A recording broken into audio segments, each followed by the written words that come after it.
안녕하십니까. 정준이의 토론 진행을 맡고 있는 정준입니다. 지난 11일이었죠. 이재명 대통령이 취임 후 첫 경제 행보 중에 하나로 주식시장을 방문하는 그런 일이 있었습니다. 이 주식거래소 방문은 취임한 대통령으로서 좀 이례적인 행보였다고 볼 수가 있는데요.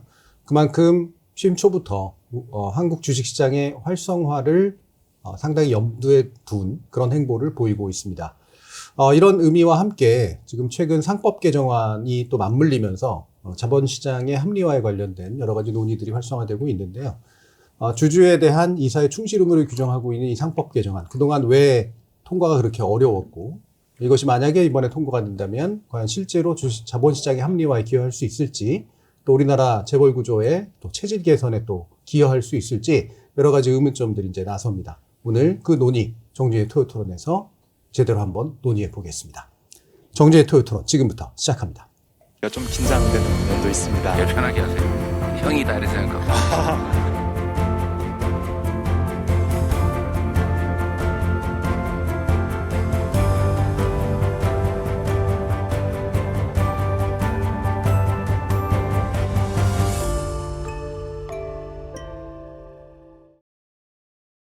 자, 오늘 함께해 주실 두 분 패널 소개해 드릴 텐데요. 먼저 주진형 전 하나투자증권 대표님 모셨습니다. 안녕하세요. 네, 안녕하세요. 자, 그리고 상법 개정안 통과에 상당히 앞장서고 계신 더불어민주당의 이소영 의원 나와주셨습니다. 네, 안녕하세요. 제가 앞장선다는 표현이 맞나요? 사활을 걸고 있습니다. 사활을 걸고 네. 계십니까? 예. 그 왜 그런지를 나중에 좀 들어보도록 하고요. 자, 주 대표님은 우리 자본시장의 합리화라든가 금융시장에 대해서 이제 그동안 여러 가지 쓴소리들 많이 해주셨는데 오늘 논의하는 자리가 좀 의미가 있다고 생각을 하십니까? 글쎄요, 그건 제가 잘 모르겠는데. 그러니까 저희 논의가 이렇게 정책에 좀 힘을 실어준다거나 또는 정책이 제대로 좀 포괄하지 못하는 문제들을 짚어줄 수 있다면, 예, 그게 이제 정책 방향을 잡는 데도 좀 도움이 될 것 같은데 오늘 좋은 논의만 기대하겠습니다. 네. 일단은 이제 상법 개정안이 좀 본론이긴 합니다만 그 전에 먼저 아까 얘기했던 주식시장 관련된 이야기 좀 해볼 텐데요. 이재명 대통령이 주식거래소 이제 방문하셨어요. 네. 그리고 이 자체는 충분히 대통령으로 할 수 있는 행위지만 이례적으로 비친 측면도 좀 있잖아요. 곁에서 좀 지켜보시기에 정말 진심으로 이 부분을 정말 중요한 정책 의제로 생각하고 있다 이렇게 느끼시나요? 사실 제가 봤을 때는 이례적으로 느껴지지 않았던 게 예. 6월 3일 대선이었잖아요. 근데 그 직전에 3주 동안 전국을 돌아다니면서 유세를 하실 때 계속해서 이 주식시장 얘기를 하셨습니다. 네. 그래서 우리 사회가 건강해지려고 하면 자본시장이 건전해져야 되고 내가 대통령이 되면 윤석열 정부가 거부권 행사에서 무산됐던 상법 개정 바로 2, 3주 안에 내가 처리하겠다 이런 말씀을 연설로 계속 해오셨었거든요. 그래서 그걸 이제 봐왔던 입장에서는 굉장히 자연스럽고 이례적이지 않았는데요.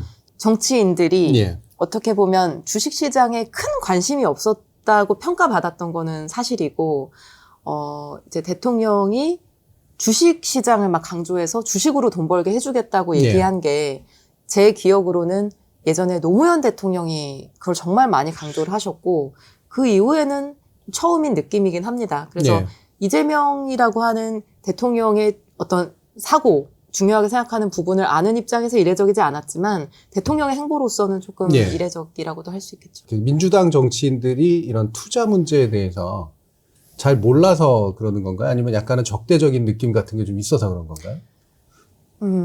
그게 이제 일반화시켜서 얘기하는 게 좀 조심스럽긴 하지만 이게 부나 또는 부를 축적하기 위해서 하는 노력에 대해서 조금은 정서적인 거부감이랄까? 이제 그런 것들을 가지고 있는 측면이 없지 않아 있다고 생각을 하고요. 그게 이제 가끔씩 정책에 반영되기도 하는 거죠. 그러니까 부를 더 잘 쌓을 수 있게 이제 도와주는 정책보다는 이제 그 부에 대해서 뭔가 이제 분배나 과세나 이제 이런 것들에 조금 더 무게감을 두고 관심을 가져온 거는 사실인 것 같습니다. 네. 그러니까 이를테면 부자 되세요 이런 식의 말들을 대놓고 꺼내지 못하잖아요. 그건 이제 굉장히 좀 조심스럽고 약간은 가볍고 깊이 없는 얘기라고 생각을 많이 해왔죠. 예. 근데 실제로는 그 평범한 국민들이 가지고 있는 그 작은 소망이나 희망 같은 것들에 저는 공감하는 정치도 굉장히 중요하고 의미 있는 일이라고 생각합니다. 어떠세요, 주진 대표님?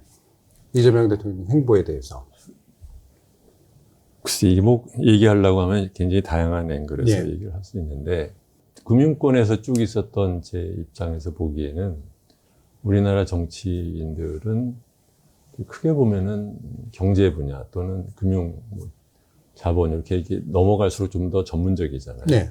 그런 것에 대해서 이렇게 잘 몰라요. 음. 네, 그렇기 때문에 대부분은 이제 이런 것은 일부 거기에 좀 전문성이 있는 한두 의원이 이제 얘기를 막 하면 좀 따라가는 그런 경향이 있고, 두 번째는 내부적으로도 이런 문제에 대해서 그리고 내놓고 말은 못하지만 네. 친재벌적인 또 사람들도 음. 엄청 많거든요. 그러니까 이제 자기네들 안에서도 딱히 그 추동력을 얻지 못하는 경우도 많았고, 금융권 사람들 입장에서 보기엔 쓸데없는 짓만 하지 별로 쓸모 있는 짓은 안 하고 있었던 것이 우리나라 정치권의 이제 현실인데, 그 다음에 이제 세 번째로는 이 문제에 대해서 국민들이 잘 몰라요. 네. 그러니까 예를 들어서 뭐 개별적으로 주식 투자를 좀 하는 사람이라는 사람들도 대부분은 단기적인 차익에 관심이 있지, 이게 네. 전체적인 시장 제도의 개혁을 통해서 주식시장이 발전한다는 것에 관심 있는 사람은 그건 뭐 누군가 다른 사람이 하면 되는 거고, 나야 뭐 중간에서 이제 소위 말하는 그 표현, 먹는다는 그렇죠. 표현, 예. 이게 도박성 표현이거든요. 그런 것에 이제 물들어 있던 것이 뭐 대다수였기 때문에 정치적인 뭐 힘이나 아니면은 뭐 매력도가 별로 없었는데, 최근 한 10년 사이에 우리나라에서 이제 투자하는 사람들이 교육 수준도 굉장히 높아지고, 그 구조에 대해서 설명하는 그러한 그 뭐 유튜브라든가 이런 것들도 많아지고, 그러다 보니까 조금 여기에 대한 관심을 표명하는 일종의 세력이 생겼고, 뭐 공매도 갖고 맨날 노래 부르는 것도 비슷한 그런 성격인데, 게다가 이제 또 하나는 이제 부동산이 워낙 비싸지다 보니까 많은 그 젊은이들 사이에서는 아예 이거는 시작도 못 하니까 거기에 대한 반응으로 예. 주식에 관심이 많아지는 사람들이 많아졌죠. 예. 그러니까 정치적으로 약간 이게 표가 되기 시작한 거예요. 약간 말을 하면은 뭐 반응하는 사람들도 있고, 그러면서 정치인들도 조금씩 반응하는 거 아닌가 그런 생각을 합니다. 마침 또 그 말씀이 나왔으니까 이제 이재명 대통령은 후보자 시절부터 주식시장 활성화 될 수 있다.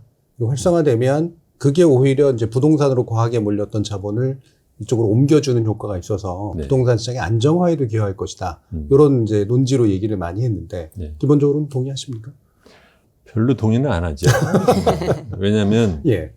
주식시장 활성화라는 게 말이 활성화지 사실은 주가 올라간다는 뜻이잖아요. 그렇죠. 주가는 이제 여러분들 다 아시다시피 펀더멘털이 가장 중요한 영향이 있고, 펀더멘털에서 이제 뭐 거시경제적인 세계 경제 또는 기업의 수익성 뭐 이런 것들이 있는 것인데, 그것은 정치인들이 어떻게 할 수 있는 게 아니고, 그 다음에는 이제 제도적인 요인에 의해서 똑같은 돈을 벌어도 주가가 안 올라든가 뭐 이런 문제가 있는데, 이것은 우리나라가 그 30년, 40년 동안 말만 하면서 해결 못하고 있는 재벌기업과 단단하게 물려있는 거라서 그 말을 할 거면 그것의 실제적인 정치적인 의미는 재벌개혁을 열심히 하겠다는 말과 같은 거예요. 예.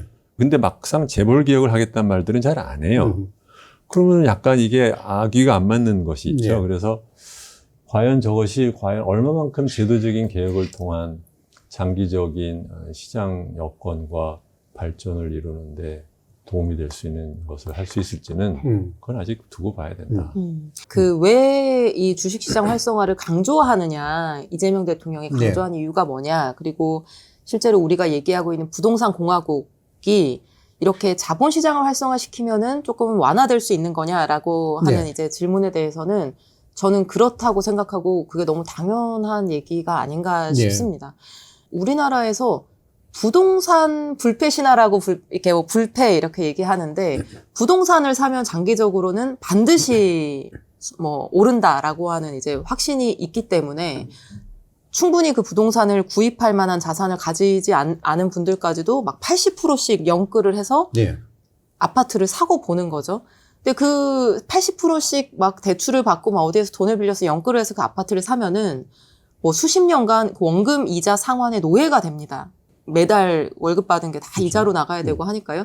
그럼에도 불구하고 그건 이제 확실하기 때문에 거기 그 감사하는 투자를 하는 거죠. 근데 그거는 내 집 마련에 대한 뭐 수요도 있지만 어쨌든 자산을 증식하는 데 있어서 우리나라는 부동산밖에 없다고 생각을 하는 건데 거기에는 뭐가 있냐면 부동산 말고 다른 방법으로는 돈을 모으고 증식할 수가 없다고 생각하는 거고 이 나머지 방안이 너무 불확실하고 미미하기 때문에 이 길로 가서 노력을 해서는 내 집 마련이든 노후 대비든 자녀 교육이든 이런 것들 충분히 할 수 없다라고 네. 생각하기 때문에 다들 이제 국민들의 돈이 이쪽으로 몰려가는 거죠. 그런데 만약에 부동산이 아니라 뭐 사실은 미국 같은 경우만 하더라도 단적으로 S&P 500에 뭐 10년, 20년, 30년 전에 돈을 넣어둔 자기 자산을 넣어둔 사람이 있다. 아마 부동산에 투자한 사람보다 훨씬 더 많은 돈을 얻었을 거고요. 미국의 뭐 퇴직연금, 유명한 뭐 퇴직연금들이 굉장한 수익률을 내면서 뭐 연금 부자 이렇게 얘기가 많이 네. 나오고 조기 퇴직하시는 분들도 상당히 많은데 이제 그런 것들이 자본시장 활성화돼 있으니까 그 자본시장과 함께 국민들의 자산이 이제 늘어나고 거기에 배당소득이라거나 연금소득이라거나 이런 걸로 안정적인 노후를 이제 설계하는 거죠. 근데 우리는 지금 부동산 시장 말고는 그런 어떤 노후 대비, 뭐 자산 증식, 소득 창출 이런 것들을 할 수 있는 게 없기 때문에 저는 되게 비정상적으로 금융자산 비중은 굉장히 작고 부동산 자산 비중은 굉장히 크다. 이렇게 생각을 하고 있고요. 그런데 이제 재벌 개혁이 중요한 거는 저도 공감하고요. 그래서 오늘 이제 주제이기도 한 뭐 상법 개정이라거나 사실 상법 개정으로 이제 다 되는 건 아니지만 추후에 지금 이제 뭐 중복 상장의 지주사업 구조 같은 것들을 어떻게 해소해 나갈 건지 하는 것들이 다 지금 있는 이제 대규모 기업 집단의 문제들 이런 것들 해결해야 되는 과제하고 연결돼 있다고 생각을 합니다. 예. 중요한 건 그러면 말씀 중에 부동산은 이른바 우상향, 뭐 지속적으로 그냥 묻어두면 언젠가는 계속해서 이제 자산의 가치가 커질 것이야라고 하는 믿음이 있고 그게 경험칙으로도 입증된 바 있는데 주식은 실제로는 그러지가 못해서 이게 돈을 이렇게 넣어두면 내가 돈이 빠지지 않고 보존이 되거나 적어도 커질 거야라고 하는 그런 생각을 만들어내지 못한 상태. 이게 좀 핵심이 될 것 같은데 만약에 이제 펀더멘털이라고 이제 말씀을 하신다면 우리가 그래도 경제가 기업도 계속 커져왔고 경제도 커져왔는데 왜 주식시장은 이렇게 우상향 구조를 가지고 있지 못한가? 이게 이른바 코리아 디스카운트 카운트라는 말로도 표현이 되잖아요. 실제로 아까 말씀 중에 우상향이 안 되는 또는 이제 주식시장이 이제 충분히 계속 성장하지 못하는 이유는 이 기업의 내재적 가치 이상의 제도적인 문제가 있다. 이걸 건드려야 된다. 이렇게 지금 생각하시는 거죠. 그렇죠. 그 부분에 관련된 말씀 좀 들어볼까요? 우리나라의 그 경제 체제 제도가 일본 제도를 이제 가져왔잖아요. 근데 사람들이 잘 모르는 것 중에 하나가 바로 일본의 경제 체제가 바로 주식시장, 자본시장을 억제를 하는 제도였어요.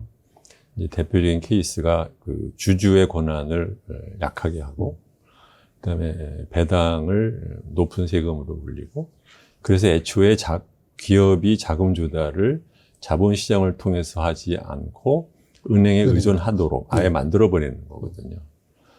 그래서 이제 그 은행의 대출을 통해서 경제 개발을 했고, 그거를 그대로 우리나라도 갖고 왔는데, 일본과 다른 것은 뭐냐면, 일본은 전전부터 갖고 있던 이 체제를 전후에 재벌을 해체를 하면서 개인이 컨트롤하는 시스템은 없앴단 말이죠. 한국은 없던 것도 새로 만들어서 전전에 2차 대전 전에 일본이 그 군수 산업 발전하던 그 방식을 도리어 차용을 해왔기 때문에 이것은 어떻게 보면 우리나라의 전체적인 금융 체제를 바꾸겠다라는 생각, 거기에 배경이 되는 그 사상적인 그 이유 이런 것들까지 다 건드리지도 않고 부동산과 마찬가지로 그 가격 기준으로 자꾸 얘기를 하는 것은 잘못하면 오도될 위험이 크고, 그러니까 뭐 코리아 디스카운트라는 것은 일종의 이제 증상인 거예요, 병으로 치면. 예.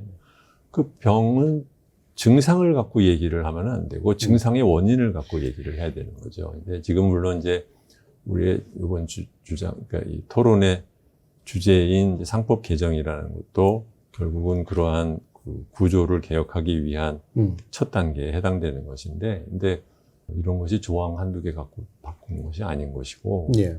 그런데 이제 처음부터 자꾸 이 얘기가 저는 오늘도 뭐 제목도 그렇지만 주가 5천 뭐 이런 식으로 얘기를 하는 이 프레임 자체가 국민들한테 오도되거나 아니면 자칫 실망에 따른 반발을 가져올 수도 있는. 약간 원래 정치인들은 원래 먼저 뻥 튀기고 보는 버릇이 있으니까 뭐 그렇다고는 하지만 예.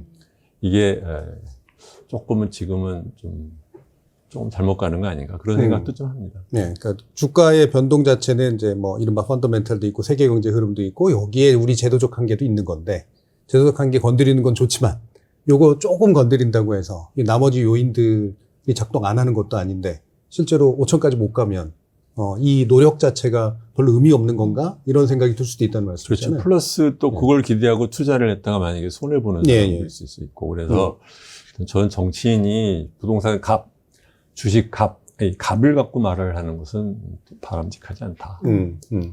저도 상당히 많이 네. 동의하고요. 실제로 지금 나오고 있는 정책 몇 가지가 바뀐다고 해서 코스피 5천 갈 수 있다? 이거는 예, 뭐 예. 너무나 큰 과장이라고 생각을 하고, 다만 이제 뭐 그런 얘기를 하게 되는 맥락은 지금 상태가 이제 워낙 아까 코리아 디스카운트 얘기하셨지만 우리 경제나 기업이 가지고 있는 역량에 비해서 굉장히 저평가되어 있다 보니까 이런 저평가 요인만 조금 바꾸더라도 굉장히 활력이 생기고 뭐 기대가 생길 수 있지 않겠냐라고 하는 맥락에서 얘기하는 것 같아요. 근데 이제 아까 코리아 디스카운트에 대해서 이렇게 말씀을 하셨는데 왜 이렇게 우리나라 증시만 안 좋은 거냐. 근데 예전에는 코리아 디스카운트라고 하면은 뭐 10년, 20년 전에는 지정학적 리스크 네. 이 얘기를 많이 했었는데 저는 지금은 사실 그게 그렇게까지 유효한 얘기는 아니라고 생각합니다. 왜냐하면 대만만 하더라도 우리보다 지금 국제지수에서의 비중이 더 높고 훨씬 증시 좋다라고 얘기하는데 지정학적 리스크가 우리보다 작다? 이렇게 말하기는 어려운 것 같고요. 근데 오늘날에 있어서 그 국장 탈출은 지능순이다 이러면서 이제 우리 국민들이 국내 주식 다 팔고 외국이나 코인으로 나간다거나 이렇게 하는 이유 자체가 저는 신뢰가 완전히 바닥난 상태였다고 생각을 합니다. 이건 이제 재벌의 구조하고 또 재벌의 문제하고도 직접적으로 관련되어 있는 건데 경영인들이 이게 주식시장에 상장한 기업조차도 내 거라고 생각을 많이 하기 때문에 네. 지분에 비해서 그냥 다 내 거라고 생각하죠. 그렇기 때문에 그 상장회사의 주주로 참여하고 있는 주주들을 뭐 동업자라거나 투자자라고 생각하기보다는 좀 성가신 민원인으로 네, 생각하는 경향성이 저는 상당히 크다고 생각하고요. 회사의 지분 구조와 관련한 의사결정을 할 때 주주들이 가지고 있는 한 주의 주식을 이 지분권을 그냥 이 소수의 지배주주 경영자들의 이제 판단으로 뭐 절반의 가치로 희석시켜 버린다거나 그러면 이제 절반을 뺏어가는 거랑 똑같은 거거든요. 이제 이런 일들이 법적으로 허용되는 시장이라고 하는 게 저는 비유하자면은 재산권이 제대로 보장되지 않는 시장이라고 생각하거든요. 그럼 거기에 안심하고 신뢰하고 투자할 수 있는 사람은 적어지는 거죠. 이제 그래서 그 내용을 가지고 이제 바로 상법 개정안 문제 가지고 얘기를 할 텐데요. 네네. 상법 개정안에 여러 가지 내용들이 있습니다만 결국은 이제 이사들이 여타 주주들에 대해서 충실하고 성실하게 자신의 그 의사결정들을 내려야 된다. 요 안이 있는데 이거 되게 너무나 상식적이고 필요한 일인 것 같은데 왜 이렇게 그동안은 잘 안 됐나 이 부분을 일단 좀 듣고 싶거든요. 예, 이거는 일단 국회 얘기를 듣고 이제 주 대표님 말씀 드리는 게 좋을 것 같습니다. 근데 이제 이게 잘 안 됐던 뭐 이유는 정치적인 이유와 뭐 법리적 이유가 있는 것 같고요. 예. 정치적인 이유는 사실 재벌들이 뭐 어마어마하게 반대할 수밖에 없는 정책이고 정파를 떠나서 이제 여당이 되면은 우리나라 경제 자체가 굉장히 재벌 의존적이기 때문에 재벌들이 크게 반대하는 그런 정책을 밀어붙이는 게 현실적으로 많이 어려운 네. 그러니까 어느 누가 상황이었죠. 집권하든 정치적으로는 재벌을 눈치를 보지 않을 수 없다. 네. 예. 법리적으로는 법리적인 게 중요한 건 아닐 수 있지만 법인을 만들고 나면은 이제 그 법인하고만 미인 관계가 형성된다라고 하는 이제 오래된 법학자들의 이런 네. 그 쌓아온 논리가 있었는데요. 그 논리 체계 자체를 바꾸는 일이기 때문에 음. 그런 것도 뭐 약간의 어려움이 있었습니다. 논리 체계를 바꾼다는 건 이제 법인이 일단 만들어지면 그 안에서 주주들끼리 뭘 하건 그건 알아서 할 일인데 예, 그거를 법을 통해 가지고 개입할 수 있느냐 요 부분인가요? 충실 의무라고 하는 거는 위임 계약이 있어야지만 발생하는 건데 이사가 위임 계약을 체결한 상대방은 이 껍데기 법인이지 네. 그 뒤에 있는 주주가 아니다라고 네, 네. 하는 이제 반대 논리가 있었습니다. 예. 자, 이 부분, 이 두 가지 이유, 정책 이유하고 법리적 이유를 제시해 주셨는데, 정책 이유를 좀 더 크게 보시는 것 같긴 합니다. 주 대표님은 오래 기간 지켜보셨잖아요. 뭐가 핵심 원인이었다고 생각하세요? 기본적으로 우리나라의 이걸 약간 좀 약사적인 흐름을 조금 말씀을 드릴게요. 네. 그 시청자분들께서는 이제 구체적인 법리보다는 그러니까 일반적으로 이사회가 주주에게 지는 의무가 있어요. 이제 그걸 갖다 이제 우리는 영어로는 fiduciary duty고 이제 우리 번역하면 이제 선량한 관리자 의무. 선량한 관리자로서의 의무는 이제 크게 보면 두 가지로 갈려요. 하나는 열심히 해라, 성실하게 해라. duty of 그러니까는 케어가 있어요. 네. 케어라는 게 말하자면 이제 잘 관리를 하라라는 재산 뜻이고 관리를 잘해라. 노력을 하라. 그다음에 이제 duty of loyalty가 있어요. loyalty는 뭐냐면 충성을 해라, 충실해라라고 표현하는데 뭐냐면 주주랑 너랑 이해상충 있는 짓은 하지 말아라 네. 라는 뜻이에요. 그것을 서구의 법에서는 어떻게 되냐면 이제 이사의 fiduciary duty, 이게 선량한 관리자의 의무를 회사와 주주에 대한 의무라고 적극적으로 해석을 하고 네. 특히 이해상충이 있어서 일부 주주가 다른 주주를 상대로 돈을 편취하는 것은 안 된다라는 네. 걸로 해석을 하는데 한국의 이 고명한 그 판사님들은 네. 그거는 아닌데 라고 말하자면 판례를 만들어 준 예. 거예요. 이게 아까 말씀 두 번째 법리적 이유였던 네. 거죠. 근데 소위 말하면 같은 조항을 갖고도 어떤 해석을 하느냐에 있어서 굉장히 의미가 다른데 그렇죠. 한국의 판사들은 그것을 굉장히 그 재벌 총수들한테 유리한 식으로 해왔던 거죠. 네. 그러니까 이제 IMF 위기가 터지고 나서 IMF 측에서 아니 이렇게 나쁜 짓들을 많이 했는데 니네들은 왜 이 사람들에 대한 책임을 묻지를 않느냐. 법을 좀 개정을 해라라고 해서 굳이 그 원래 있던 그 선량한 관리자로서의 의무라는 조항 말고 충실 의무라는 표현을 굳이 넣어서 조항을 네. 하나 더 넣었어요. 네. 그랬더니 이번에는 이제 한 10년이 지나서 가장 크게 터졌던 것은 뭐였냐면 이제 에버랜드에서 전환사채를 전환가를 주식으로 전하는 가격을 엄청 싸게 발행을 했는데 나머지 주주들은 아무도 안 사고 이재용만 홀랑 산 거죠. 그걸 갖고 이제 소송이 붙었더니 대법원에 가가지고서는 그 이사회는 그 회사에만 신경을 쓰면 되지 다른 주주가 손해보는 것은 신경 쓸 필요가 없어라고 해결을 한 거예요. 네. 그래가지고 이제 사람들이 뻥 떴죠. 아니 저렇게까지 도와주고 싶으신가 보다. 예. 근데 문제는 그러니까 법 조항을 만들어도 그것을 최대한으로 협소하게 해석을 해버릇하는 우리나라에 이제 네. 판사들이 있으니까 그래서 이제 그때부터 경제개혁을 원하는 사람들은 이거를 바꿔야 그러면 또 조항을 또 한 번 바꿔야 되네. 근데 이제 IMF 위기도 아니니까 이게 말하자면은 모멘텀이 안 붙었던 거죠. 네. 그리고 해봤자 국회에 갖고 가면 여야 막론하고 국회의원들이 뒤에서 숙덕숙덕 해가지고서는 상정도 안 시킬 거라고 뻔히 아니까 아예 얘기를 안 했던 거예요. 네. 그랬는데 이 과정에서 제가 지금 이 소개를 해드리려고 갖고 왔는데 이상훈이라고 하는 경북대 법대 그 교수 하시는 분이 이사의 주주에 대한 충실 의무라는 책을 갖다 최근에 자기가 그동안 썼던 책을 예. 냈습니다.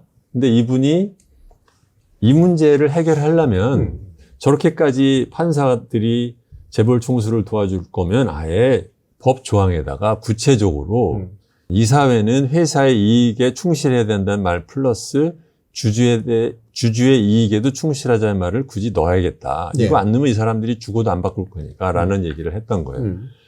그랬더니 이제 법계에서 맨날 하는 소리는 그거 원래 다른 나라는 없는 조항인데 뭐 이따위 소리 해가면서 결국은 법이라는 것은 정의를 위한 것이고 정의라는 것은 공평한 법 이익을 보호하기 위해서 하는 것인데 이렇게 일반 주주들이 맨날 돈을 강탈당하는 현실 자체를 어떻게 개선할 건지에 대한 논의는 안 한 채 예.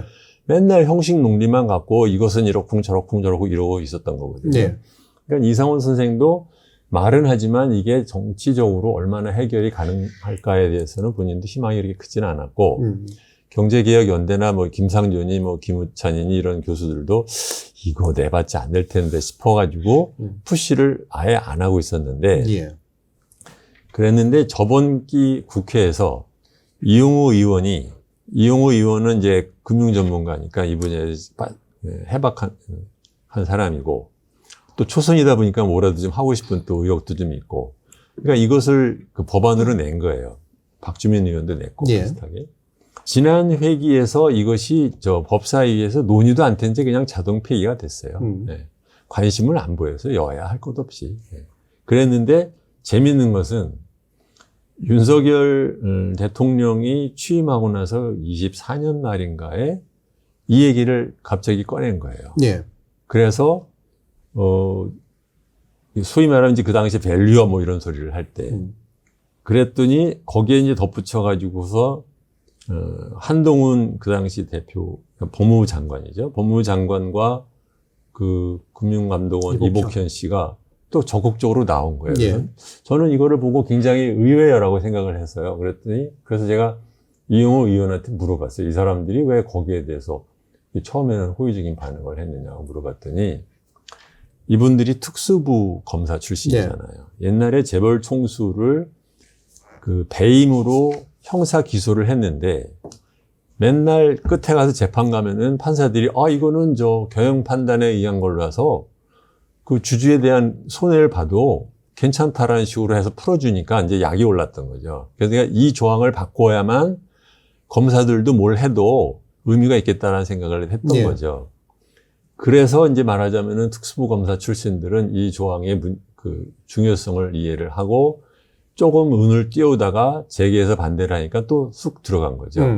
그랬는데 갑자기 이제 이 양반이 12.3으로 갑자기 이제 발광을 하면서 얘기가 갑자기 타이밍상 네. 만약에 윤석열 정부가 그대로 임기를 5년을 갔으면 제가 보기에는 민주당도 이걸 그렇게 열심히 아직 안 했을 거예요. 예. 그랬는데 윤석열 정부 쪽에서 조금 받는 신용을 하니까 원래 민주당은 원래 자기가 정권을 잡았을 때는 굉장히 조심스럽지만 정권을 안 잡았을 때는 막 던지잖아요. 그러니까 막 던진 거야. 이거를 하자. 예. 그랬는데 이분이 12.3 사태를 거치면서 이제 물러나게 되니까 민주당으로서는 한 말이 있잖아요. 그러니까 대선까지 모멘텀이 붙은 거죠. 그래가지고 이것이 굉장히 중요한 이슈가 되었고 22대 이제 국회에서 이제 제대로 이제 통과가 될 지금 단계가 있는데 지금 보면 민주당에서도 지금 이소영 의원이 좀 설명을 좀 해주시면 좋겠지만 그 안에서 뭔가 우리 국민들한테는 안 알리는데 자기들끼리 뭔가 얘기를 하고 있는 것 같아요. 근데 네. 할까 말까 갖고 아마 재계에서는 엄청난 로비를 하고 있을 것이고 민주당 안에서도 은근한 그 알력들이 있을 텐데 결국은 뭐 통과되는 날까지는 어떻게 될지 밖에서 보는 저희로서는 알 수가 없습니다. 민주당 내부에 대한 약간 의구심을 지금 밝히셨어요. 예. 그리고 약간 해프닝처럼 사실은 지난 정권 말기에 이제 진행이 됐다라고 좀 보신 측면도 좀 있으신 것 같고요. 예. 민주당 내에 숨겨진 맥락을 좀 하나 더 해서 꺼내보자면은 이 얘기 들으려고 나왔어요. 작년 8월부터 11월까지 민주당 내에서 이제 치열하게 금투세 논쟁이라는 걸 했잖아요. 그거를 이제 유예 내지는 폐지해야 된다라는 쪽에 서 있었던 게 뭐 제가 그쪽에 서 있었고. 네, 금투세를 원래는 그 매기기로 했던 개정이 통과가 됐는데 네, 그거를 시행을 앞두고 있었는데 유보할 거냐 아니면 아예 폐기할 거냐 논쟁이었었죠. 네. 근데 이제 이게 이거를 유예할 거냐 말 거냐의 논쟁에 있어서 유예하자는 예를 들면 저의 논리가 뭐였냐면은 이거 그냥 세금 나쁘니까 유예하자라기보다는 아니 자본시장이 너무 엉망인데 이거를 좀 정상화시킨 다음에 이걸 하는 게 맞는 거 아니겠느냐, 순서가. 네. 근데 우리가 2021년에 이용호 의원이 상법 개정안 발의하고 나서 우리 당에서 이거 아무도 신경 안 쓰고 저쪽에서도 지금 하다가 갑자기 경제계에서 반발하니까 지금 이걸 접어놨는데 이런 자본시장을 좀 건강하게 해서 다시 좀 들어오게 할 수 있는 좀 이 링거라도 좀 맞춰놓고 네. 세금 도입이라고 하는 건 어쨌든 시장에 뭐 여러 가지 부정적 영향이 있을 수 있는 거니까 이걸 먼저 하자라는 이제 논리를 펼쳤었고요. 네. 아니다. 그거랑 이거는 상관없다. 요것도 하고 요것도 하자. 두 개를 병행해서 하자라는 게 이제 시행을 하자라는 쪽 네. 입장이었는데 이게 막 공개 디베이트도 열어서 막 카메라 앞에서 같은 당 의원들끼리 막 토론도 하고 이 4개월 동안 이걸 하는 과정에서 그러면 일단 금투세를 어떻게 할지는 별개의 문제인데 이거 뭐 의견이 나뉘는데 상법 개정을 먼저 이거는 꼭 지금 당장 해야 된다라는 거는 이견이 없네. 네. 그러면은 이건 합시다. 이렇게 된 거예요. 그래서 그 논쟁의 끝의 결과가 상법 개정 TF를 만드는 거였어요. 네. 그게 이제 합의되고 다음 페이지로 넘어간 거였었거든요.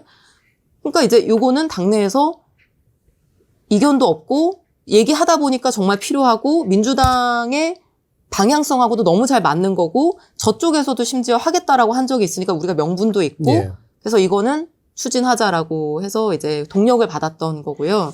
그래서 시작이 된 건데 그럼 지금 상황은 어떠한 상황인 거냐? 제가 자신 있게 말씀드리면은 충실 의무를 주주로 확대하는 요 조항과 관련해서는 지금 당내 이견이 없고 이견을 제기할 수 있는 시점이 아닙니다. 그걸 어떻게 해석했냐면 이제 윤 대통령이 비토할 줄 알고 예, 예. 이제 한번 말하자면 이제 분위기 잡았다 이렇게 던져봤다. 생각을 했거든요. 예. 그래서 일단 현재의 분위기 자체가 이견이 없고요. 만약에 이제 와서 어떤 뭐 재벌 반대 이런 거를 핑계로 해서 이걸 안 한다고 하면은 저는 뭐 정말 머리 깎고 단식할 생각이고 그래서 뭐 저 정도의 사활을 걸고 있는 사람들이 꽤 많거든요. 지금 민주당 안에 뭐 오기영 의원이랄지 김남근 의원이랄지 이제 같이 쭉 이런 그 활동을 같이 해온 사람들이 결연하고요.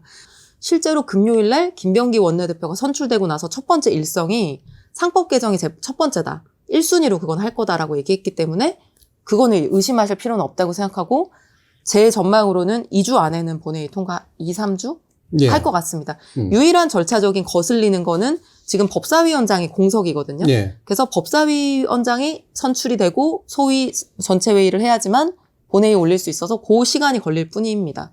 근데 이제 충실 의무 말고 나머지 집중투표제니 무슨 뭐 감사위원을 뭐 별도 선임하니 이런 이제 추가적인 조항들이 있는데 그거는 지난번에 본회의 통과한 내용이 아니었기 때문에 이거는 논의를 다시 소위해서 해야 되거든요. 예. 그러니까 요거는 이제 시간이 조금 걸릴 수도 있겠죠. 예. 별개로 추진할 건가요? 거기에서 조금 이제 의견이 약간 다른데요.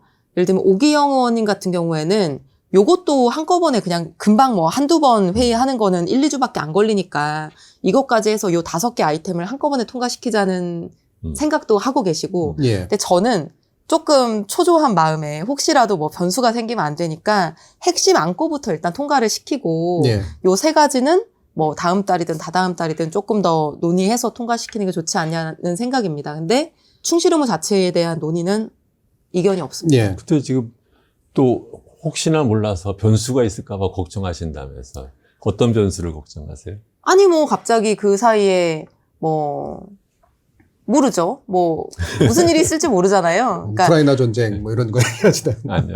뭐 단어를 얘기하기는 좀 그렇지만 어쨌든 중요한 거는 확실하게 빠르게 하는 게 뭐 가장 그렇죠. 좋은 거니까요. 예. 지금 이걸 그래서 돌이켜 얘기를 하면 정리를 하면 형식적인 조항이 뭐가 있느냐가 중요한 게 아니라 이해상충이 있을 때 지배주주 또는 총수가 일반 주주의 돈을 도둑질하지 말라라는 것은 너무나 상식적인 네. 것임에도 불구하고 그동안에 우리나라의 법률가들이 총수와의 이익에 부합하는 쪽으로 판결을 해왔기 때문에 그렇죠.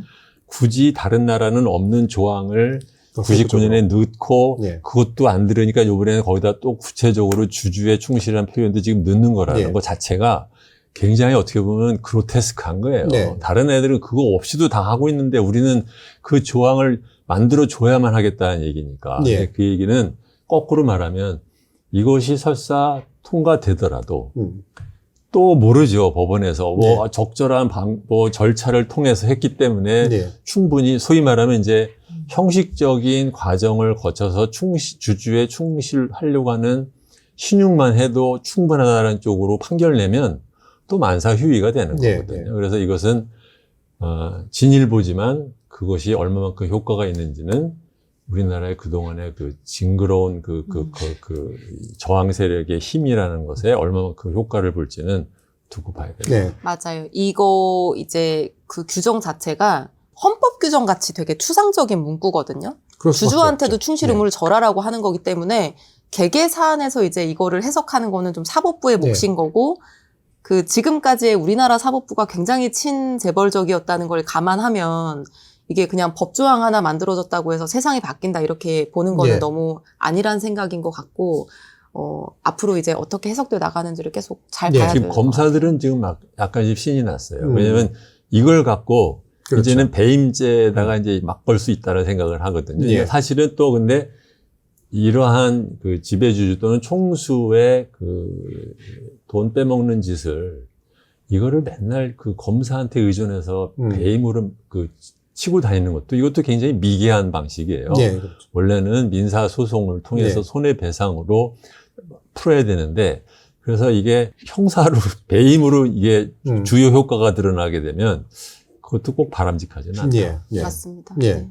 지금 뭐 이거 아무리 구체적으로 이제 입법을 하려고 하면은 또 이제 바로 나오는 게 과잉 입법이니 뭐 지나치게 과잉 규정을 하고 있다느니 또 이런 얘기를 하고, 그래서 적정한 추상 수준을 채택을 하면 또 법원에서 네. 너무 좁게 해석해버리고 이런 네. 좀 근본적인 문제가 사실 좀 있어 보이긴 합니다. 근데 이거하고 아까 이제 방금 이제 5가지를 원래 이제 얘기를 하셨었는데, 그게 이제 지금 추진하고 이사의 충실 의무 이제 명문화하는 거, 전자주주총회 네. 하는 거, 요 2가지가 이제 통과된 안이고, 맞습니다. 자, 나머지 3가지가 이제 독립이사, 감사 확대, 그리고 집중투표제 의무화. 맞습니다. 요거는 일단 유보해 놓고 계신 거고요. 그거는 유보라기보다는 뭐 별도의 본회의에서 통과하는 게 별도의. 뭐 좋지 않을까 하는 게 제 생각입니다. 네. 네. 그게 지난번에 사실 이 2가지, 그러니까 충실 의무하고 전자주총 이 부분은 원래 한번 통과돼서 갔다가 거부권 맞고 다시 돌아온 네. 케이스잖아요. 네, 네. 그때 국민의힘 측이 이거를 상장사, 그러니까 자본시장법을 먼저 개정해서 네. 상장사에만 적용하자. 네. 이런 논의를 썼었는데. 네, 네, 네. 예. 국민의힘은 여전히 그런 입장인가요? 최근에 입장을 밝힌 적은 없는데 그럴 여유가 없을 거야. 네, 근데 쭉 그런 입장을 견지해 오긴 했었죠, 국힘은. 근데 저는 그 생각에 전혀 동의하지 않는 게 우리나라 대기업 상장회사의 대부분이 기업 집단 안에 들어가 있고요. 그렇죠. 기업 집단에는 상장회사도 있지만 비상장회사도 있습니다. 그리고 비상장회사의 주주가 꼭 개인인 게 아니고요. 상장회사가 비상장회사의 주주이기도 합니다. 예. 그래서 상장회사는 뭐 공정하고 투명하게 이해상충을 방지해야 되지만 비상장회사는 아무렇게나 해도 된다라고 하면 결국에 이 기업 집단의 총수, 지배주주는 이 비상장회사를 그러면 적극 활용해서 이익을 빼먹으려고 할 수밖에 없고, 그 피해는 그 상장회사 그 위에 있는 주주까지 다 확대될 수 있거든요. 예. 그래서 저는 상장회사의 이익을 국한하자고 하는 거는 전혀 이런 실정과 맞지 않는 얘기라고 생각합니다. 억지로 좀 만든 논리에 좀 가까운 측면이 좀 있어 보이는데, 네. 이제는 지금 그것도 얘기할 새가 없을 것 같다. 아마 뭐 이런 생각이신 것 같은데, 그럼 좀 더 디테일하게 하나 더 짚어보면, 아까 이제 민사소송 위주로 좀 사실 만약에 문제가 되면 해결하는 게 맞다라고 오셨는데, 우리는 자꾸 이제 배임이나 이런 형사로 이제 해결하려고 해온 측면들이 좀 있잖아요. 만약에 이제 이번에 이제 통과가 된 것이 이제 시행이 만약에 되고, 그렇게 되면 이사들이 우리 나의 어떤 주식에 대해서 너희들이 제대로 된 의무를 하지 않았어. 이런 식으로 해서 만약에 소액주주들이 민사를 걸면, 이게 이제 또 이제 붙으면서 실제로 그랬는지를 이제 입증해야 되는 그런 과정들이 있는데, 보통 형사를 의존하는 이유가 형사는 입증할 수 있는 게 힘이 이제 압수수색으로 하니까. 수사권으로 하는데, 민사에서는 사실 그게 대단히 좀 어렵지 그렇죠. 않습니까? 그러니까 저는 이게 이번 조항 통과의 효과에 대해서 조금은 좀 유보적인 생각을 하는 게, 가만히 생각을 해보면, 첫 번째로 구체적으로 생각을 한번 해보죠. 첫 번째로는 일반 주주의 돈을 빼먹는 어떠한 뭐 M&A가 됐든 뭐 신주 발행이 됐든 뭐가 됐든 이런 것들을 했다고 쳐요. 그러면 이제 일반 주주들이 소송을 걸겠죠. 네. 소송의 첫 번째는 이제 가처분 소송을 걸겠죠. 하지 말아라. 그러면 이제 가처분을 해줄 때 판사가 이 조항을 감안을 해서 막아주는 관례를 만들 것이다. 만들어주느냐. 예. 어떨 때는 빠지고 어떨 때는 안 빠지고 해서 변호사만 장사하는 일이 되느냐, 이제 두고 봐야 되죠. 두 번째로는 가처분이라는 1단계를 지나서 실질적으로 밀어붙였는데 그러면 나중에 손해배상 소송을 해요. 주주에 충실하려고 하는 페인트 모션을 한 것만으로도 예, 예. 법원이 인정해주면 또 만사 없고, 세 번째로는 손해를 봤는데 그 손해가 별로 뭐 실익이 없게 조금 우리나라는 또 작게 그렇죠. 또 해주니까 작게 해주면 또 만사 휴의. 이것이 제대로 된 그 주주에게 충실하게 하려고 하는 노력을 페인트로 했는지 진짜로 했는지를 알기 위해서는 그들이 일한 내용을 들여다봐야 그렇죠. 되는데, 예. 소위 입증 의무. 너는 나는 소송을 했는데 밖에서는 내부 자료를 하나도 안 갖고 있어. 그럼 이제 입증 의무가 나는 다 했어라고 회사에서 만들어놓은 그 가짜 서류들만 갖고도 소송을 하게 되면 거의 못 이깁니다. 네. 또. 그래서 우리나라가 그게 잘 안 되다 보니까 검찰이 들어가가지고 수색을 한 거거든요. 그래서 그러니까 이 하나하나가 사법 그 판례와 관행과 또는 이런 규칙 같은 것들을 어떻게 만드느냐에 따라서 굉장히 그 결과가 달라질 수 네. 있다. 맞습니다. 그러니까 가처분 같은 데서 이제 좀 긍정적인 조치들이 좀 나와야 되고, 눈가림 한다고 해서도 그냥 사정을 봐주지 않고 그렇죠. 좀 서리발처럼 네. 판결을 내려줘야 되고, 손해도 좀 제대로 평가해줘야 되는데, 이 부분 이제 법원의 영역이니까 사실 손을 대기가 좀 어렵고. 그럼 이제 과거에 돈 있는 사람 편에 들어서 판결을 하던 사람들과 그 사람들의 후배들이 지금 다 앉아 있는데 예. 갑자기 바꾸겠습니까? 그 네. 사람들이? 예. 그리고 또 논점은 결국 이제 그 내부적인 정보를 충분히 검토할 수 있을 정도의 네. 상황을 어떻게 만들 것이냐. 이게 그 사회의 부분이 떨어져 있는 것 같지만 사실 네. 다 얽혀 있잖아요. 그래서 이 부분에서 무언가를 개선하더라도 이 부분이 그대로면 이제 별로 효과가 없는 건데, 말씀하신 게 너무 정확하고 예리한 말씀이신데, 그 우리나라는 원고가 뭐 입증하기가 되게 어려워요. 왜냐하면 미국에서는 민사소송에 디스커버리 제도라는 게 있거든요. 그러니까 증거를 공개하도록 법원이 명령하면은 네. 상대방이 이제 볼 수 있는 거예요. 그래서 뭐 특허를 침해한다거나 기술을 침탈한다거나 뭐 어쨌든 많은 경우에 그 회사 내부에다 자료가 있고 외부에 이거 문제 제기하는 사람들은 자료가 없으니까 이제 입증할 수가 없고, 이게 이제 뭐 모든 영역에서 다 일어나는 문제인데, 그래서 이 기업 사건과 관련해서도 디스커버리 제도를 도입해야 된다라고 하는 이제 논의가 이쪽 사법 영역에서는 많이 있습니다. 네, 네. 물론 이게 우리나라 실정이나 문화에 맞느냐 하는 거는 이제 뭐 또 기업 내부 쟁점이 기밀 어쩌고 그러면서 또 있지만요. 말할 텐데. 예. 그래서 이제 이 충실 의무가 확대됐을 때 실제 소송에서 어떻게 적용될 거냐 하는 거는 이 사법제도, 소송제도 자체의 문턱들이 또 많이 있기 때문에 원하는 효과가 막 엄청 강력하게 나진 않을 수도 있고요. 그렇다고 해서 그러면은 막 형사로 막 배임죄로 다 고발을 해가지고 압수수색하고 감옥 보내야 되느냐 하면 저는 그것도 동의하지 않는데요. 근데 저는 법적으로 이게 어떻게 펼쳐질 거냐 하는 문제도 문제지만 이거 자체의 상징적이고 선언적인 의미도 좀 무시할 수 없다고 생각해요. 왜냐면 아니, 아까 물론 지금 우리가 이게 사람들이 워낙 기대를 지금 많이 해서 네. 그 기대를 조금 좀 줄여주는. 안정시키는 틀에서 말을 하지만 네. 이 법안의 개정 자체는 엄청난 의미를 갖는 거죠. 그렇죠. 그동안 왜냐하면 이제 앞부분에서 제가 말씀드렸듯이 우리나라 경영인들이 주주를 잘 존중하지 않아요. 돈이 필요할 때는, 사업을 해야 될 때는 투자 좀 해주세요 이렇게 해서 투자를 유치하지만 상장도 해서 그래서 이제 공모도 하고 하는데, 그렇게 해서 투자를 받고 주주가 되고 나면은 이익이 나더라도 배당도 잘 하지 않고요. 주주의 뭐 권리, 권한 같은 것도 잘 존중하지 않고, 주주총회 일반 주주들이 많이 못 오게 하려고 막 주총도 막 같은 날로 다 붙여서 잡고, 네.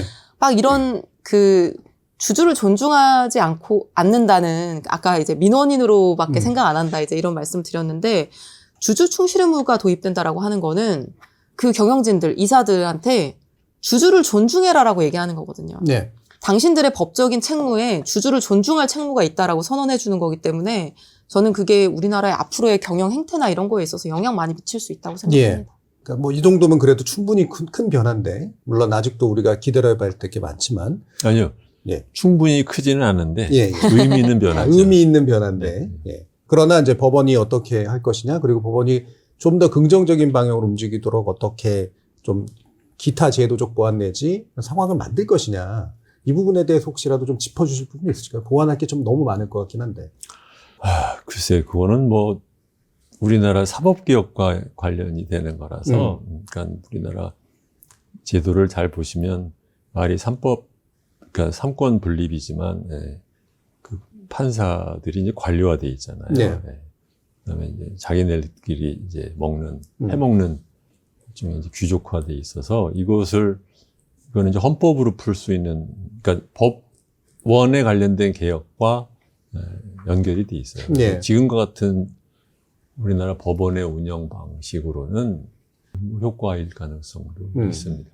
그러면 아까 이제 남았던 이제 별로 같이 추진하려고 하는 독립이사 도입이나 분리선출 감사인 확대나 집중투표제 의무화 이런 것들은 물론 감시 효과를 좀 더 높이는 아마 이제 그런 측면들이 있을 텐데 요거 좀 더 제대로 이제 통과가 된다면 그래도 어느 정도 효과는 더 있을 거라고 생각합니다. 그렇죠, 있겠죠. 예. 지금 재벌들은 이 상법 개정은 이제 반대는 하지만 정말 목을 거는 것은 그래서 배임죄 폐지에 이제 앞으로 그 포커스를 둘 가능성이 상당히 높아요. 예. 네. 뭐 손해는 좀 봐서 돈 좀 내면 되지만 감옥에는 가지 말자. 네.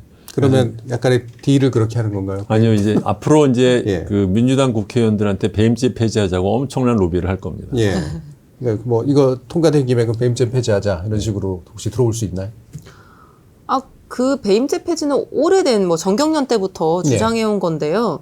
이게 이제 미국에는 배임죄가 없지 않냐는 논리인데 사실은 우리나라에서 지금 배임죄로 처벌되는 그런 사건들 중에 상당수는 미국에 가면 사기죄로 처벌을 받습니다. 그래서 이게 단순히 배임죄를 처벌하는 거는 그럼 엄청난 구멍이 생기는 거고요.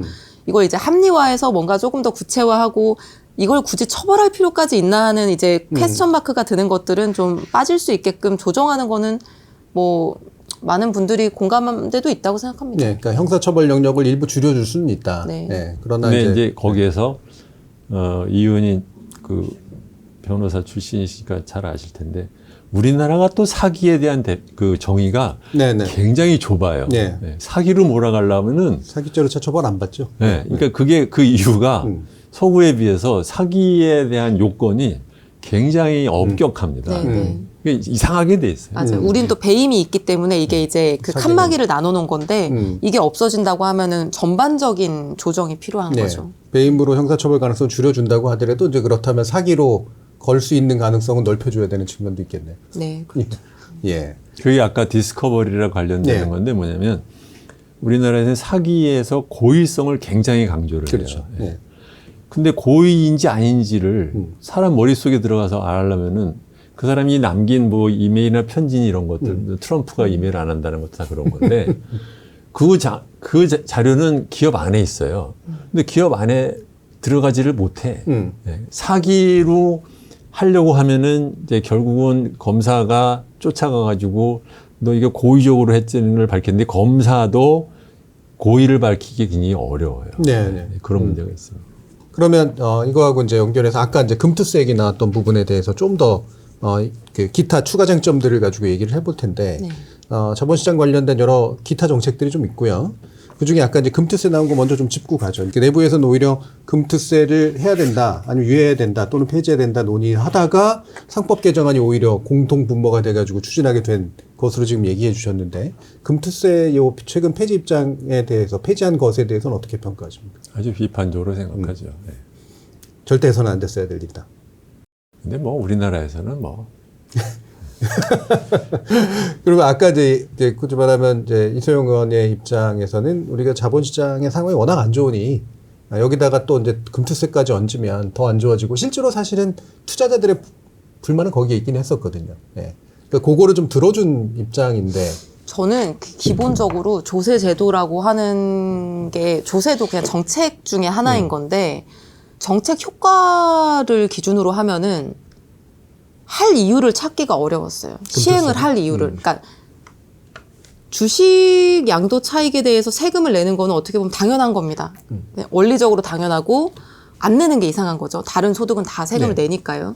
근데 그 시점에 그 세금을 도입하는 게 두 가지 중에 하나는 성립이 돼야지 저는 시행할 필요성이 있다고 생각했거든요. 하나는 국가의 세수를 좀 많이 늘려주거나 또는 꼭 세수가 늘지 않아도 긍정적인 경제 효과를 내거나 이제 둘 중에 하나가 있어야지 이거를 뭐 여러 가지 반대나 논의에도 불구하고 시작을 할 수 있다고 생각을 했는데 일단은 주식시장이 너무 안 좋았기 때문에 기재부가 추계하는 세수가 1조 원을 갓 넘는 정도 수준이었습니다. 네.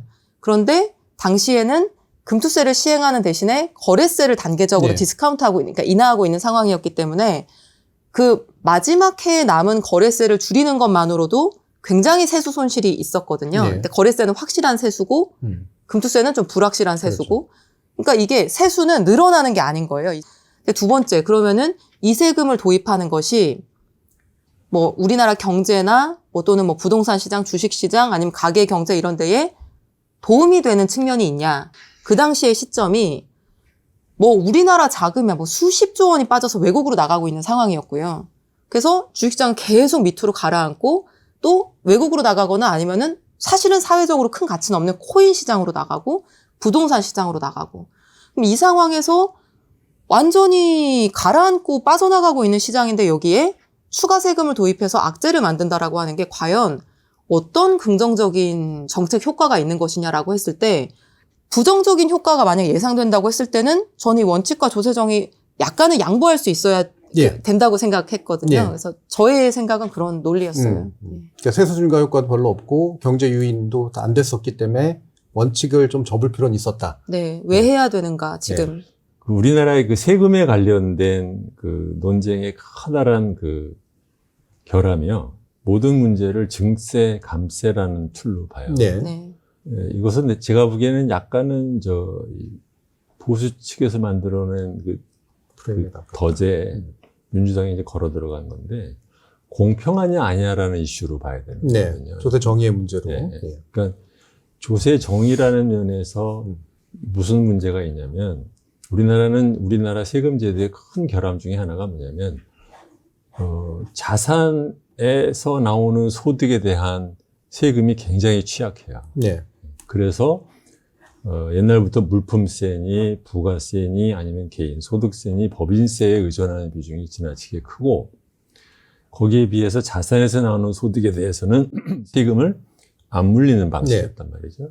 그게 이제 대표적인 케이스가 부동산 임대소득에 대해서 이렇게 저렇게 차포다 빼고 아주 뭐 조금만 물리는 것이 이제 가장 크고 부동산 양도소득세도 뭐 1가구 1주택이면 계속해서 빼주고 하는 것들이 하나 있다고 하면 주식은 그동안에 우리나라가 이렇게 전체적인 자산에서 주식이 차지하는 비중이 적기 때문에 이슈가 안 됐는지는 모르지만 점점점 앞으로 주식시장이 발달되는 과정에서 그 주식의 차익에서 나오는 소득이 생기는데 이것에 대해서 만약에 채권이고 뭐 여러 가지가 많죠. 전체적으로 그러니까 자산 소득에 대해서 어떻게 그 과세를 하는 것이 공평할 거냐라는 그 틀을 만드는 과정에서 우리는 지금 시작도 제대로 못했단 말이죠. 이것을 하나의 아이템으로 들어가기 시작하면 뭐 버는 것도 세수도 별거 없는데 뭐 그거 하더라도 뭐 당장 뭐 맨날 거기에서 머무르는 거예요. 그 얘기를 하는 한 전체적인 우리나라의 자산에서 나오는 소득에 대해서 어떻게 과세를 하느냐가 좋으냐는 얘기는 시작을 아예 할 수가 없어요. 네. 저는 어떻게 봤냐면은 주식에 대한 금투소득세는 금투소득세로 끝나는 것이 아니라 자산소득에 대해서 그러면 당연히 그 다음 얘기가 나오게 되는 겁니다. 금투소득에 대해서는 이렇게 세금을 물리면서 왜 다른 거는 안 합니까? 라고 얘기가 첫 발짝으로 가는 중요한 단계라고 했는데 몇 년 안 가가지고 금방 이제 후퇴를 하잖아요. 네. 그러니까 이것을 제 나이쯤 되면 이런 얘기하는 게 좀 지겨워요. 네. 그래서 이 정도만 하겠습니다. 알겠습니다. 뭐 그래도 토론이니까 이제 이런 굳이 말하면 입장 차이라기보다는 그 상황 판단에 대한 차이도 좀 있으시고 차력 차이도 좀 있으신 부분이 있습니다. 그래서 조세 정의의 문제에서 이제 금투세, 자산에 대한 과세를 시작한 점으로서 중요하게 볼 거냐, 아니면 이 부분이 이제 정책 효과를 좀 더 염두에 둔 부분으로 볼 거냐 해서 두 분의 이제 의견이 좀 갈린 내용으로 좀 확인을 하고요. 또 한 가지 이제 쟁점이 이제 상속세 문제인데요. 이것도 이제 사실 좀 큰 쟁점이긴 합니다. 뭐 재벌이나 아니면 이제 기업 경영하는 측에서 우리 상속세 너무 높아서 결국 경영권 뺏기고 소유권 다 뺏기니까 그래서 사실 주가를 낮게 그냥 잡아주려고 하는 그런 측면도 있으니 이 부분에 대해서 좀 받아주자 해가지고 이제 또 진행됐던 논리들이 좀 있었지 않습니까? 이 상속세 관련해서 어떻게 생각하세요? 아까 이제 자산 소득에 관한 얘기랑 같은 얘기가 뭐냐면은 이 세금을 갖고 얘기를 할 때 항상 전체적인 세제를 갖고 얘기를 해야 된다. 예, 예. 왜냐하면 돈 갖고 있는 사람은 그 세제를 이용해서 요로 가고 졸로 가고 얼마든지 쉽게 빠져나가기 때문에 전체적으로 밸런스가 안 맞는 세제 개혁을 그러니까 각 개별 세제를 갖고 말을 하면 안 된다라는 예, 얘기 예. 한번 드렸던 적이 예. 있어요. 그걸 이제 상속세랑 관련돼서는 뭐냐면 우리나라의 전체적인 세제를 잘 보면 소득 단계에서는 굉장히 후하게 깎아주고 대신에 그것이 다음 단계로 그러니까 네가 열심히 일을 해서 부자 되는 과정에서는 세금을 좀 덜 가져갈 대신에 그게 대물림하는 것을 좀 막아야겠다라는 예. 일본의 사고방식이 그대로 들어온 거예요. 예.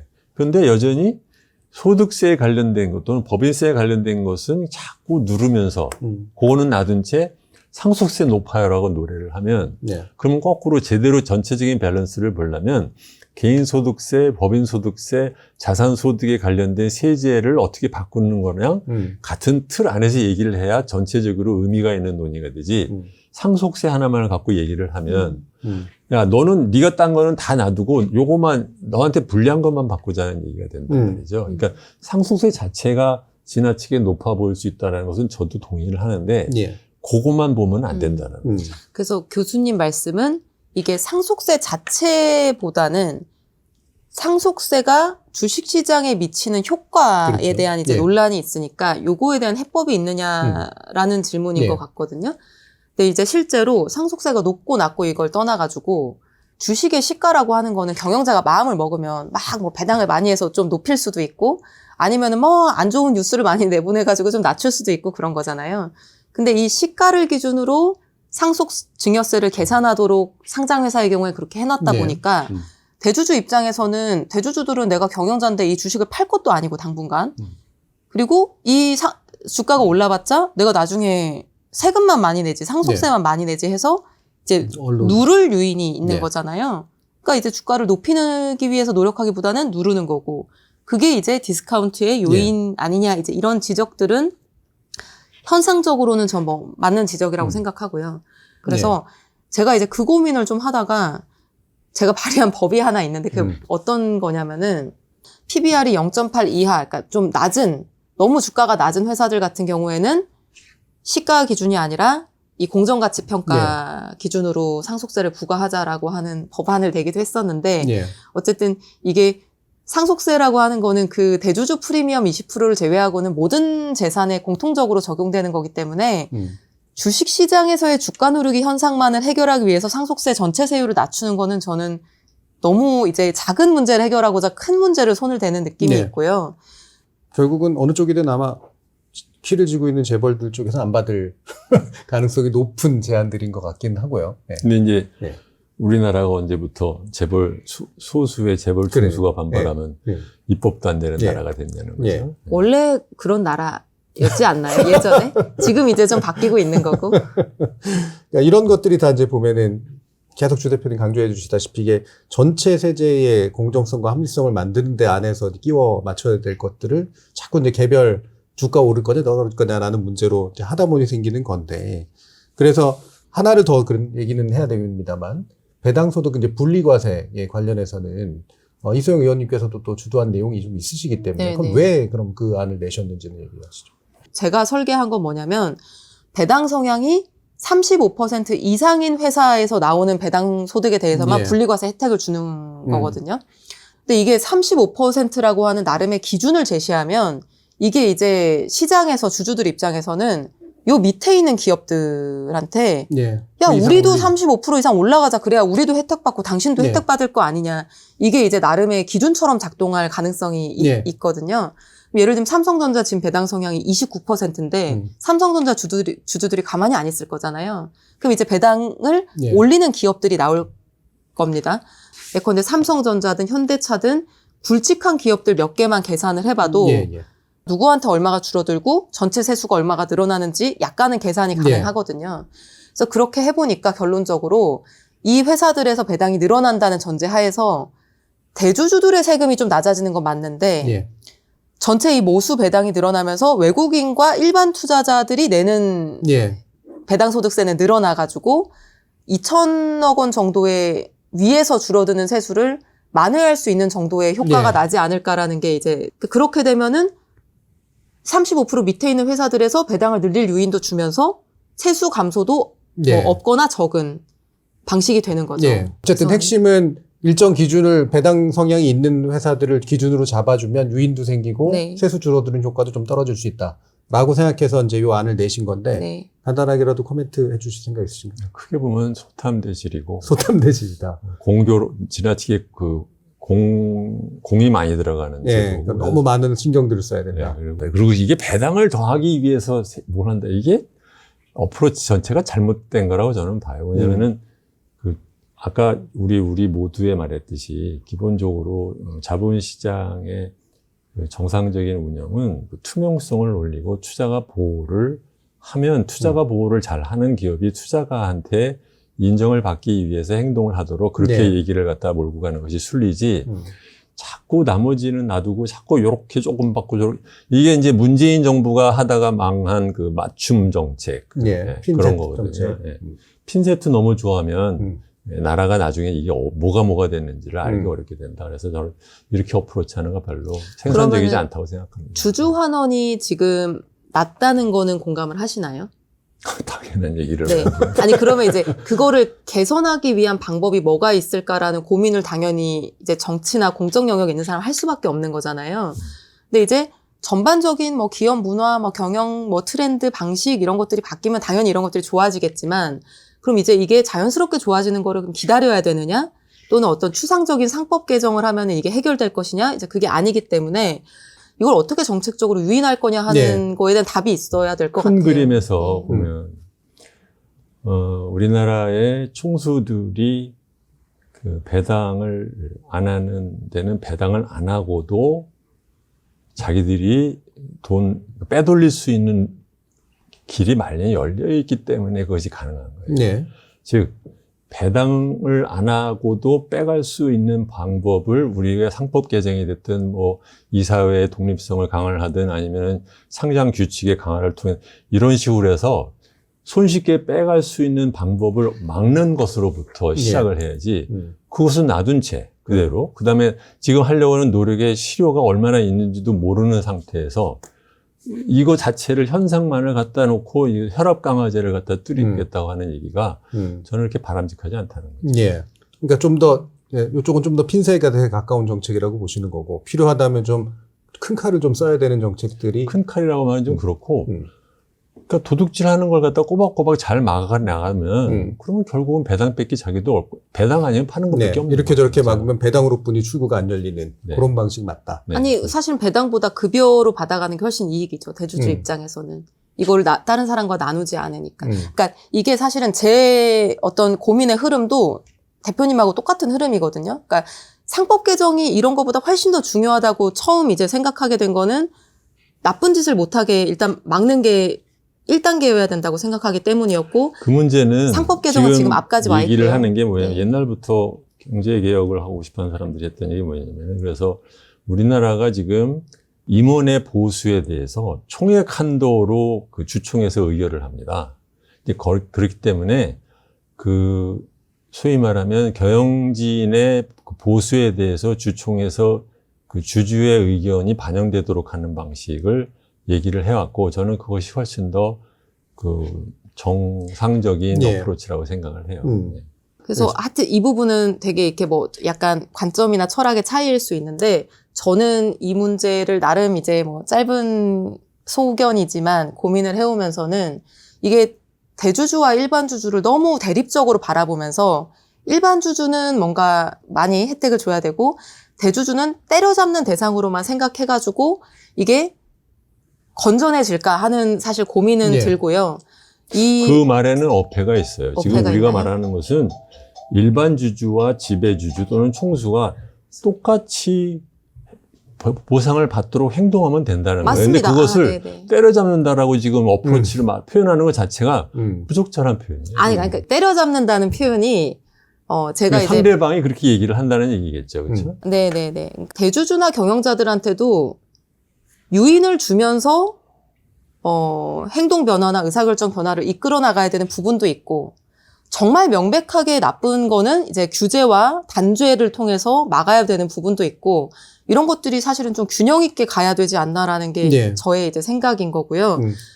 배당소득 분리과세든 뭐 상속세를 뭐 어떻게 PBR을 뭐 연결해서 개편하는 거든 뭐든지 간에 구체적인 정책들은 다 이거는 본질이 아니야라고 생각하기 시작하면은 정치나 정책의 영역에서 할 수 있는 일이 별로 없거든요. 알겠습니다. 그렇잖아요. 예. 네. 뭐 이 부분은 사실 근본적인 철학 차이나 뭐 이런 것도 있을 수 있고, 정책 어프로치의 차이도 있을 수 있겠지만, 국회 바깥에서 오랜 기간 개혁안을 추진해온, 구상하고 추진해온 분의 이제 기본적으로 보는 구조적인 어떤 시야와 또 이제 막상 이제 그 안에서 조금이라도 내가 할 수 있는 입법 방식을 통해서 어떻게 해결해 보려고 하는 그런 태도 사이에서 또 오는 간극도 좀 있지 않을까, 그런 생각이 좀 들고요. 마지막으로 이제 정리하는 말씀 좀 듣겠습니다. 아까 이제 그 얘기를 하셨잖아요. 이 나이 되면은 이게 좀 지겨워진다. 네, 그 얘기는 약간의 이제 무력감, 허탈감 같은 것도 아마 이제 포함이 돼 있을 것 같은데, 자본시장 그리고 우리나라 금융시장이 좀 더 합리적이고 좀 정상적이 되길 바라는 마음으로 이제 계속 얘기도 하고 지켜보셨는데, 지금 당장 이게 많은 것들이 개선될 수 있다라고 하는 생각은 못 하시겠지만, 그럼에도 불구하고 전 정부들이 그래도 하려고 했던 개혁들 가운데 어떤 부분들이 근본적으로 잘못됐기 때문에 잘 안 된 게 있는가, 최소한 이 정부에서는 이 부분을 좀 해결했으면 좋겠다라고 만약에 충원을 해주신다면 어떤 게 있을까요? 기대가 별로 없는 사람한테 그런 말을 갖다 하면은. 예. 지금 뭐 아시다시피 회사 사장이 돼도 그렇고 대통령이 돼도 마찬가지일 텐데, 그 자기가 해야 되는 일에는 급한 일이 있고 중요한 일이 있습니다. 네. 근데 많은 사람들은 이제 의욕이 강할 때는 이제 중요한 일을 막 하고 싶어 해요. 근데 급한 일을 먼저 해결 못하면 이제 나머지 할 수 있는 힘이 안 생기는 거죠. 지금 이재명 정부는 지금 시작하자마자 부동산 시장이 들썩거리는 문제를 지금 갖고 있어요. 이거 약간 이제 급한 겁니다. 두 번째로는 경제 성장률이 0% 밑으로 지금 내려가는 현상들이 벌어지고 있어요. 이 두 가지는 사실은 연결이 된 겁니다. 뭐냐면 지나친 가계부채 때문에 소득이 한편으로는 이제 그 소비가 안 늘어나는 문제가 있고, 또 한편으로는 부동산 값에 모든 사람들이 이제 눈이 뻘게 가지고서는 거기만 쳐다보기 때문에 이걸 정치권에서 거느리지 못하다 보니까 두 가지 현상이 같이 벌어진 거예요. 네. 아주 이상한 현상이죠. 뭐냐면 경제 성장률은 나빠지고 고령화가 된다는데 부동산 값은 기회만 있으면 자꾸 튀어오른단 말이죠. 그런데 막상 관료들은 그것을 금융을 통해서 대출 정책의 건전성을 통해서 해결하려는 것은 죽어도 안 쓰려고 한단 말이죠. 지금 이 급한 문제를 이재명 정부가 과연 해결할 수 있을까가 어떻게 보면은 정권의 성패를 초기에 가늠할 수 있는 그런 이슈인데, 과연 지금 정부가 그럴 만한 준비가 되어 있는지, 또는 준비보다는 용기가 있는지 잘 모르겠습니다. 예. 일단 급한 문제에 대해서 이제 강조해 주셨어요. 네. 이소영 의원님. 너무 기대가 없다고 하시니까 제가 의욕적으로 얘기하기가 좀 민망해지긴 하는데요. 예. 그러니까 우리 사회의 많은 문제들이 너무 매듭처럼 막 꼬여 있고, 그게 풀기 어려울 정도로 꽉꽉 묶여 있어서, 이거는 단순히 뭐 어떤 진영이나 정권의 문제도 아니고 우리 사회가 놓여 있는 지점이 굉장히 어려운 딱 시점과 지점에 놓여 있다고 생각을 합니다. 그래서 새 정부가 일을 해서 성과를 내는 게 어려운 측면도 있을 거예요. 환경이 그렇게 좋지 않고, 그리고 대통령 한 명 바뀐다고 해서 뭐 모든 문제가 다 천지개벽하고 일사천리로 해결되는 거는 아니라는 걸 우리가 경험으로 다 알고 있기 때문에 그런 어려운 점과 한계도 있겠지만, 저는 어쨌든 비상식적인 부분들을 상식으로 바꿔나가는 게 말하자면 진보라고 생각하거든요. 그래서 모든 영역에서의 위기와 문제들을 근본적으로 한꺼번에 다 해결할 수는 없다고 하더라도 하나하나 그 비상식들을 바로잡는 노력들이 쌓이고 이루어진다고 한다면은 그게 또 여러 분야에서 연결되고 축적되면서 우리 사회를 그래도 조금 더 한 단계 나은 사회로 만들 수 있지 않을까. 그리고 그게 이번 새 정부의 과제이고 임무이고, 그걸 잘해 나갈 수 있게끔 저도 열심히 노력을 하겠습니다. 좀 더 점진적으로나마 어쨌든 큰 먼 길을 계속해서 걸어가 보겠다. 네. 예. 네, 두 분과 함께 얘기 나눴는데요. 그러니까 방금 말씀도 나왔지만 이렇게 정말 시급한 일들이 눈에 띕니다. 네, 그런데 이 시급한 것들을 해결하는 과정에서 중요한 일을 어느 순간에선가는 해내야 되는 그런 용기와 의지가 상당히 중요한 때가 아닌가 싶은데요. 실력과 용기 그리고 의지가 결합되는 그런 경제 정책들에 관련해서 이재명 정부가 많은 것들을 해낼 수 있기를 바라면서 오늘 또 두 분의 조언 많이 또 참고가 되기를 기대해 봅니다. 저희 정주의 토론 앞으로도 이런 이슈들을 가지고 여러분들과 함께 계속해서 좋은 공론회장을 만들어 가겠습니다. 오늘 토론 여기서 마치겠습니다. 감사합니다.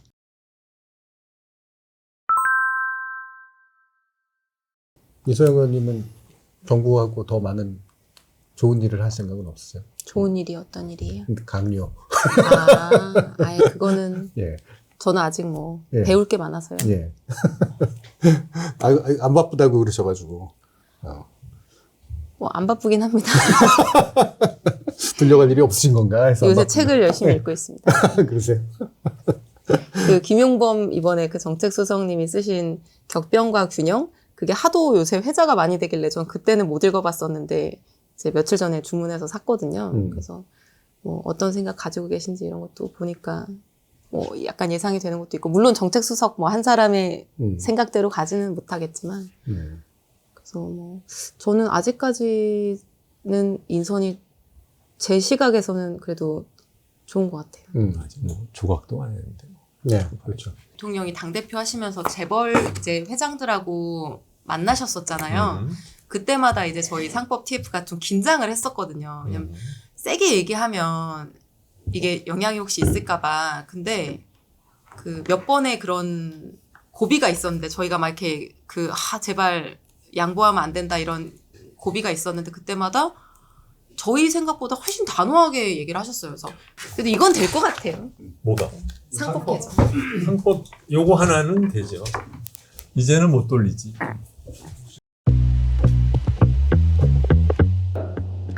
저한테 최근 제일 가성비 좋은 엔터테인먼트, 그러니까 저렴한 오락, 디지털 문명의 주춧돌 이런 거여서 늘 이렇게 안아보고 만져보고 이렇게 살아가는 게 좋죠.